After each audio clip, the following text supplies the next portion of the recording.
Hello po, magandang umaga po. Welcome po ulit sa aking YouTube channel.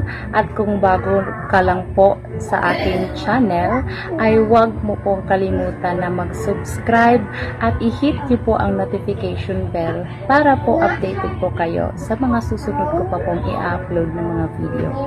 Sa umagang po ito, gusto ko po sana i-share sa inyo itong iniinom kong apple cider vinegar. Actually, kahapon ko lang po ito na-try kasi nag-watch po ako sa YouTube po at video ni ano ba yung Bidang. Ito po yung ginamit po niya para po sa GERD. Kung napapansin nyo po, super acidic po yung ating tiyan. Palagi po tayong nagdidighay. Minsan nga po ang iba nag-heartburn. Nung una po sumumpong yung GERD ko po, dun ko po naranasan yung acid reflux na para po akong na-heart attack.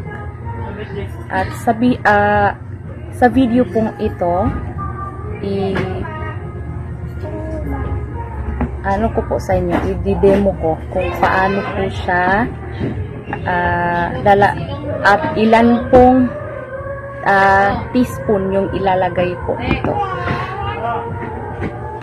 Tatansyahin ko na lang po kasi wala po kaming teaspoon dito. 2 teaspoon po, 2 teaspoon, tatansyahin ko na lang po, is equivalent po sa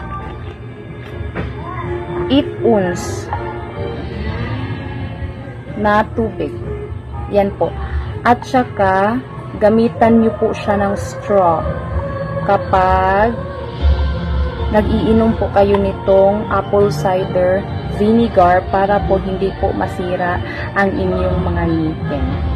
At nung nagsa-start pala yung GERD ko, ito yung iniinom kong Maalox antacid.